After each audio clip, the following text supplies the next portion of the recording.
Bonjour tout le monde, aujourd'hui on se retrouve pour une vidéo un petit peu particulière parce que déjà c'est en français. Normalement il va y avoir une version aussi en anglais et en espagnol et en chinois qui vont être publiées. Et en fait ces vidéos elles sont dans le cadre d'une présentation qu'on a faite début septembre. C'était pour la publication de la nouvelle version de Flower 1.5. Et donc on avait appelé Flower autour du monde. L'idée c'était de faire des présentations dans différentes langues, aux différents fuseaux horaires qui correspondaient, et aussi pour présenter notre nouvelle documentation qui maintenant est traduite. Pour l'instant on a juste une version française, en sachant que c'est une version initiale avec des traductions qui sont mauvaises parfois, parce qu'il y a seulement une partie des pages qu'on a pu faire à la main, le reste on a automatisé. Et donc c'est juste pour pouvoir commencer ce processus d'avoir des pages de doc qui sont toutes traduites. Voilà, donc le but de cette présentation, c'est de voir les bases de l'apprentissage fédéré, du Federated Learning en français. Et il y aura une autre vidéo qui sortira, qui sera un tutoriel hands-on de Flower. Et donc voilà, sans plus tarder, on va commencer. Alors, je vous conseille de rejoindre le Slack.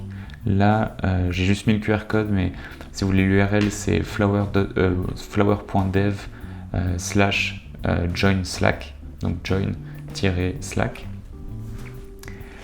Et là-dessus, sur ce Slack, vous pourrez poser des questions, voir les actualités de Flower, et aussi discuter ou collaborer avec d'autres personnes qui sont intéressées par le Federated Learning.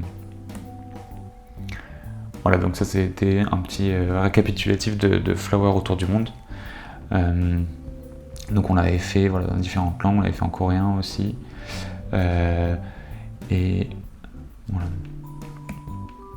Alors aujourd'hui, dans cette présentation, on va voir d'abord qu'est-ce que le Federated Learning. On va aborder différents cas pratiques du Federated Learning, ensuite comment l'écosystème de Flower rentre dans tout ça, et après on verra quelques approfondissements sur l'apprentissage fédéré. Alors je ne sais pas si je vais sûrement utiliser parfois Federated Learning ou apprentissage fédéré, je ne sais pas si ça s'utilise beaucoup en français. J'ai pas forcément l'habitude de faire des présentations plus techniques en français. Voilà, donc d'abord, avant toute chose, pour essayer de comprendre ce qu'est le Federated Learning, il faut d'abord le comparer au Machine Learning centralisé classique, où les deux ont le même objectif, c'est-à-dire entraîner un modèle de Machine Learning à partir de données qui se trouvent sur différents appareils. Et l'approche classique du machine learning, ça va être de transférer toutes ces données à un endroit central, donc souvent par exemple un serveur central, et ensuite sur ce serveur central d'avoir un modèle qu'on va entraîner sur toutes les données. Et si on veut après redistribuer ce modèle aux différents appareils, on va l'envoyer, et chaque appareil pourra utiliser ce modèle qui aura été entraîné sur toutes les données. Et en fait, le principe de l'apprentissage fédéré, c'est de changer ça. Au lieu d'avoir à envoyer les données, on va juste envoyer les calculs. Donc c'est-à-dire qu'il va y avoir aucun transfert de données entre nos différents appareils et notre serveur. La seule chose qu'on va transférer, c'est le résultat des calculs qu'on va faire. Parce que chaque appareil va avoir une copie du modèle central. Il va entraîner localement avec ces données, sans avoir les partagées, une version de son modèle qui va renvoyer, donc il va juste renvoyer les poids du modèle au serveur central, et le serveur central, une fois qu'il a reçu tous les poids de tous les appareils, il va faire une agrégation. On va voir plus tard comment ça peut se faire, mais ça peut être une simple moyenne, et ensuite il va renvoyer aux différents appareils cette nouvelle version du modèle, et il va y avoir plusieurs échanges entre les appareils et le serveur jusqu'à ce qu'on ait un modèle qui converge et qui a des performances convenables.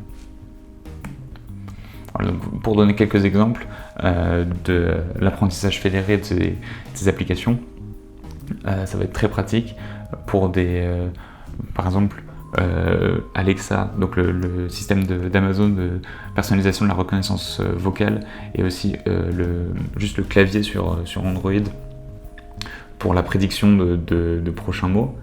C'est des exemples qui sont intéressants parce qu'il y a une grosse composante de vie privée et de confidentialité. On n'a pas envie que des discussions privées puisse être visualisé chez Amazon ou chez Google. Et donc, pour pallier ça, le Federated Learning peut entrer en jeu et permettre de seulement envoyer en gros les résultats des modèles, entraîner les modèles localement sans avoir un transfert de données, et seulement envoyer les résultats à un serveur central. Et donc là, ça permet de quand même prendre en compte toute la quantité de données qui est générée par les utilisateurs, d'en bénéficier pour entraîner, pour améliorer le modèle, mais sans avoir jamais à partager des données sensibles. Voilà. Et on a pareil aussi pour des robots. Et là, ça va être un autre avantage du Federated Learning qui va rentrer en compte, c'est que chaque robot va apprendre dans un environnement différent. Il va peut-être se déplacer dans un environnement différent avec une distribution de données qui va être biaisée. Et le fait de partager, le fait que chaque robot partage son propre entraînement sur ses propres données, et qu'ensuite au niveau du serveur on a une agrégation, ça va permettre de lisser ces différences de distribution statistique et d'avoir un modèle qui est plus robuste à des nouveaux environnements. Ça s'applique aussi aux autres exemples, mais c'est vrai que le côté un robot comme ça, il y a moins de problématiques de vie privée. Et le deuxième cas, la deuxième grande famille d'exemples d'apprentissage fédéré, c'est l'apprentissage fédéré inter-organisation, ce qu'on appelle cross-silo, où là ça va être des différentes entreprises ou différents, par exemple des hôpitaux qui vont avoir beaucoup de capacités de calcul. Il va souvent y en avoir peu, mais ils vont décider de collaborer sur certains projets, et sans avoir à partager de données sensibles, ils vont quand même pouvoir améliorer leur modèle global à partir des données sensibles de chacun. Et donc c'est un gros avantage pour eux. Ça peut être fait pour l'entraînement de modèles de machine learning ou même pour l'analyse de données normale. Donc là on revient à pourquoi fédérer, pourquoi utiliser le Federated Learning. Et donc comme on l'a vu, on a le respect de la vie privée des utilisateurs, en sachant que ça, pour que ce soit réellement respecté, il faut que ce soit défini et créé correctement parce qu'on peut créer un système de Federated Learning qui peut très bien être défaillant et permettre à quelqu'un de mal intentionné de récupérer des données si le système a été mal défini pour ça. Donc ça permet aussi, comme on l'a vu, d'entraîner des modèles sans partager de données. Et donc ça évite aussi toutes les procédures pour créer ces partages de données, tous les accords de données, notamment aujourd'hui on a des régulations en place en Europe qui protègent les utilisateurs et qui font en sorte que les entreprises ne peuvent pas faire n'importe quoi avec leurs données. Et le Federated Learning, ça permet d'être en accord avec ces réglementations, mais quand même d'entraîner des modèles et d'améliorer les modèles à partir des données qui ne peuvent pas être partagées. Ça permet aussi, comme on l'a vu, de coopérer entre différentes institutions, même si elles sont concurrentes. Comme elles ne vont pas devoir partager leurs données avec des concurrents, elles peuvent très bien décider par un accord de juste s'entraider pour améliorer un modèle sans avoir à partager leurs données confidentielles. Et ça permet aussi de réduire les exigences de confiance. Alors, le dernier point, c'est sur la configuration des systèmes à partir de Federated Learning. Une fois qu'on a toute une flotte d'appareils et un serveur central, on peut varier grandement notre configuration avec une distribution, une décentralisation de calcul, de la distribution des données et de différents algorithmes. Et aussi on peut réduire nos coûts d'infrastructure parce que par exemple si on a des millions d'utilisateurs ou des millions d'appareils qui sont connectés pour faire du Federated Learning, chacun va entraîner sur son appareil, donc faire du edge computing, et donc et toute cette puissance de calcul, comme elle est distribuée, on n'a pas besoin d'avoir... l'équivalent pour un serveur centralisé, ce serait beaucoup plus cher et ça demanderait beaucoup plus de moyens et d'infrastructures pour mettre en place. Voilà, donc pour résumer, en gros,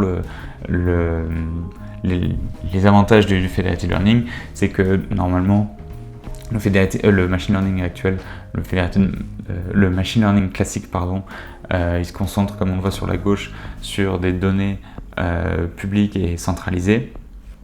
Et en fait, le federated learning, ça pourrait permettre de bénéficier de toutes les données qui sont distribuées et des données sensibles. Quand je dis bénéficier, bien sûr, ça ne veut pas dire que d'un coup on va accéder à toutes ces données. Ça veut juste dire que chaque personne va pouvoir améliorer des modèles de machine learning à partir de ces données sans avoir à les partager. Voilà, et donc tout ça nous amène à Flower, donc qui est un framework pour simplifier l'utilisation du federated learning, que ce soit sur Python ou maintenant sur différents langages. On a ajouté un SDK pour Swift donc pour le développement mobile sur iOS, Kotlin pour le développement mobile sur Android, on avait Java déjà et C++, et on ajoute régulièrement de nouvelles possibilités. Donc comme on peut le voir, l'idée derrière Flower, c'est de simplifier au maximum le principe. Et donc pour ça, on a, comme on peut le voir à droite, on a une quantité d'abstraction. Le principe de base, c'est qu'on a une communication. Alors maintenant, on a plusieurs moyens de communication. On a gRPC, mais il y a aussi REST. Donc communication entre le serveur et les différents clients. Mais tout ça, c'est implémenté et c'est invisible à l'utilisateur, sauf si il y a des modifications ou des systèmes très complexes à créer. Mais dans l'idée, la seule chose à changer, ce serait le training pipeline qu'on voit ici. Et ça, en fait, c'est commun à n'importe quel. En fait, ce serait un training pipeline, c'est un training pipeline centralisé. Donc, par exemple, si vous avez déjà un training pipeline pour une certaine tâche, vous pouvez prendre ça et le mettre dans Flower et en modifiant donc seulement par exemple le client SDK, donc en utilisant, je ne sais pas si vous utilisez Python, vous allez seulement avoir une classe à écrire assez basique en utilisant vos fonctions que vous avez définies dans votre pipeline centralisé, et après il y a tout qui va fonctionner automatiquement. Par contre, si vous voulez aller plus dans les détails en changeant de stratégie ou en utilisant des outils de déploiement un peu différents, il y a aussi la possibilité, mais l'idée reste de simplifier au maximum la tâche. On a aussi des implémentations, donc que ce soit des baselines, des exemples, ou maintenant aussi on a les datasets qui sont sortis, qui permettent aussi de simplifier, de pouvoir utiliser des datasets qu'on utilise dans la recherche et les fédérer beaucoup plus rapidement. On reviendra d'ailleurs sur la question des stratégies dans les approfondissements, donc c'est pour ça que j'en parle pas trop pour l'instant.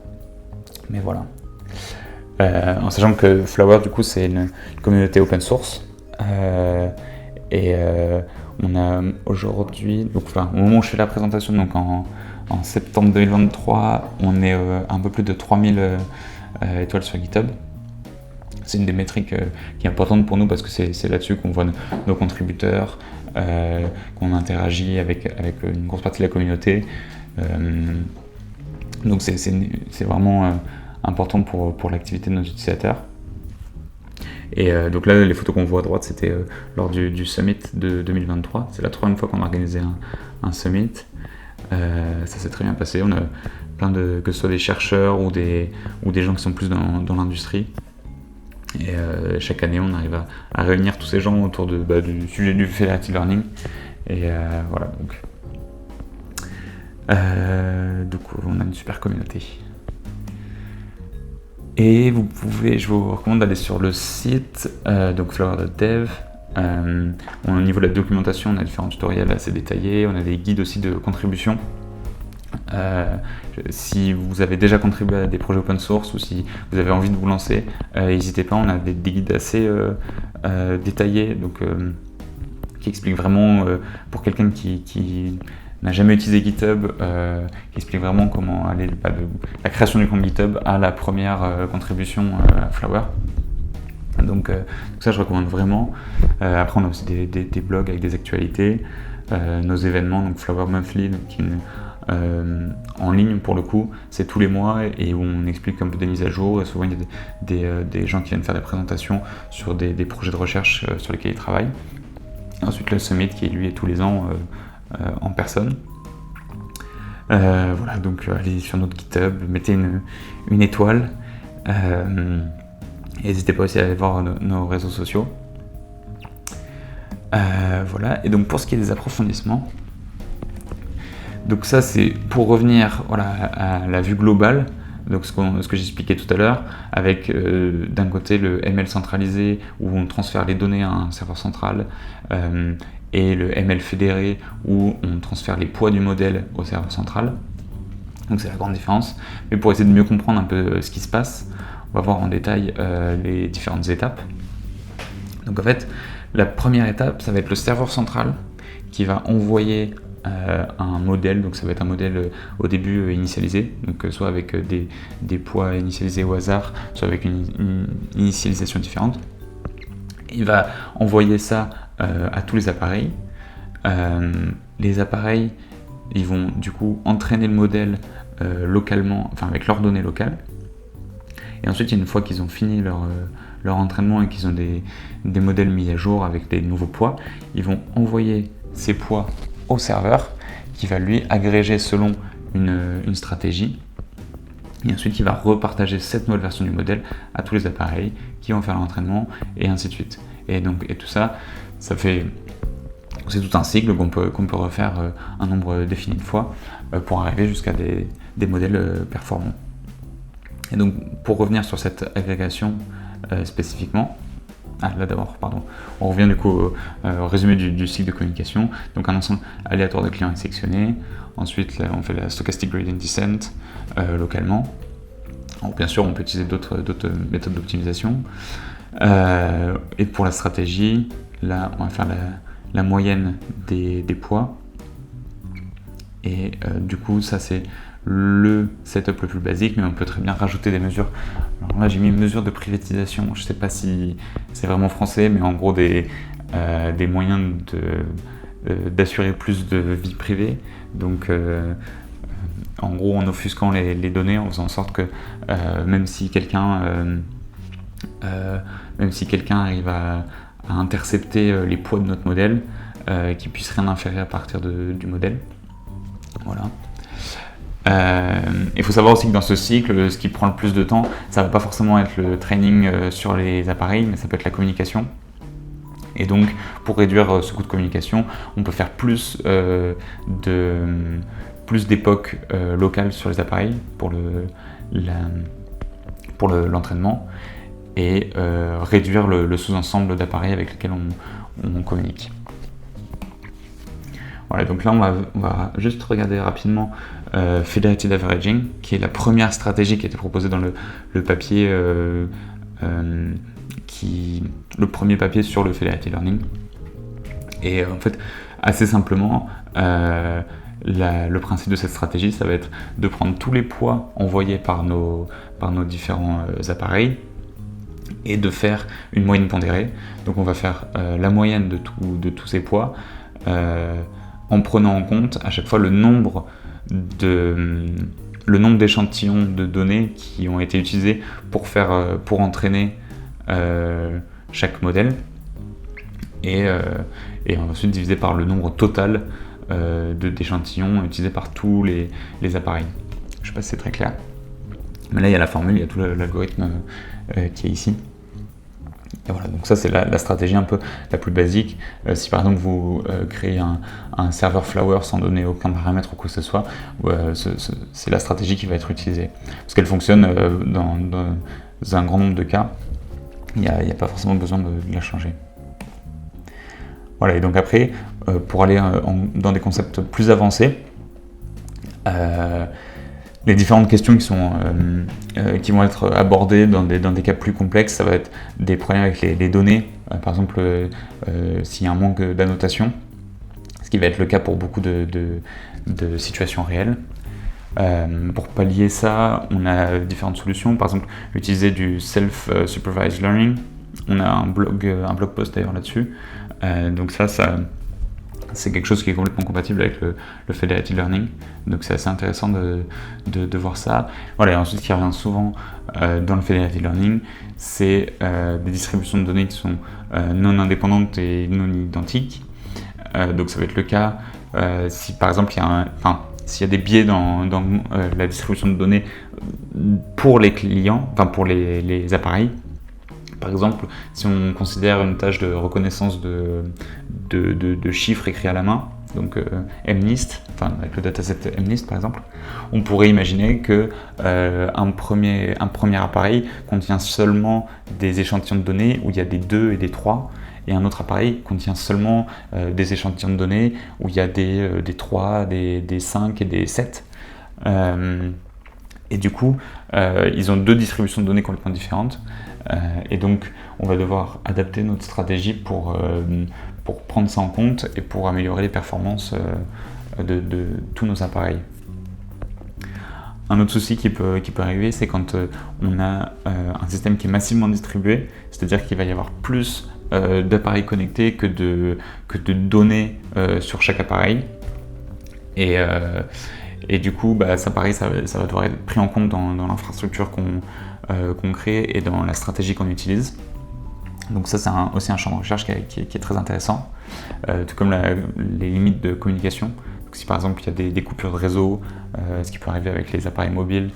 Et donc ça, il y a beaucoup de stratégies qu'il faut se concentrer là-dessus et sur comment faire pour en gros reconnecter avec un appareil, ou aussi reprendre une communication qui a été coupée en cours de route. Donc pareil, c'est un champ de recherche qui est foisonnant. Et un autre champ de recherche intéressant, c'est quand on se retrouve avec des appareils qui ont des ressources hétérogènes. Donc par exemple, on peut avoir d'un côté juste un téléphone mobile et dans une même infrastructure de Federated Learning, on va se retrouver avec un serveur qui a plusieurs GPU, très puissant. Et du coup, il y a un appareil qui va pouvoir effectuer 200 époques de training pendant qu'un autre peut en effectuer qu'une. Et du coup, si on ne gère pas ça, on va avoir un énorme bottleneck au niveau des appareils mobiles, et donc on va perdre des performances et un temps fou. Et du coup, pareil, on peut adapter notre stratégie pour prendre ça en compte. Et enfin, au niveau de la vie privée, de la sécurité, de la confiance, il y a beaucoup c'est tout un pan de recherche aussi, notamment avec des encryptions homomorphiques. On a aussi ce qu'on appelle la differential privacy, donc ajouter du bruit aléatoire au poids de nos modèles pour les offusquer encore plus et pour que rien ne soit possible d'inférer, ou la secure aggregation pour agréger pour qu'en gros on puisse, au moment du transfert, les données n'ont aucun sens, et c'est au moment de l'agrégation, on va réussir à partir d'une clé qui a été générée, qu'on va réussir à agréger les données correctement et avoir un modèle cohérent. Voilà, donc je pense que là on a fait, c'était juste un tour d'horizon rapide du Federated Learning, de l'apprentissage fédéré en français. Si vous voulez approfondir, donc allez voir le site web déjà de Flower, les tutoriels qu'on a là-dessus, aussi même la chaîne YouTube, on a pas mal on essaie de sortir des tutoriels dessus. Pour les débutants et pour des exemples, parce que c'est un peu plus vivant de les voir en vidéo. Et ensuite, donc avec cette vidéo, normalement on sortira le tutoriel hands-on, donc ce sera juste un notebook où je vais expliquer ça. Alors ce sera pareil, un exemple assez basique, mais voilà, pour se familiariser un peu avec Flower. Donc ce sera sûrement en description de cette vidéo. Donc je vous invite fortement à aller voir ça. Si vous n'êtes pas trop, si vous découvrez le Federated Learning et Flower, et même si vous n'êtes pas trop à l'aise avec Flower, ça vaut le coup de regarder la vidéo. Voilà, j'espère que ça vous a plu, que ça vous a donné envie de vous plonger dans le Federated Learning et dans Flower. Et n'oubliez pas de rejoindre le Slack. N'hésitez pas aussi à nous envoyer des messages pour nous dire ce que vous voulez voir, que ce soit sur YouTube ou même comme fonctionnalité du framework. Et moi je vous dis à la prochaine.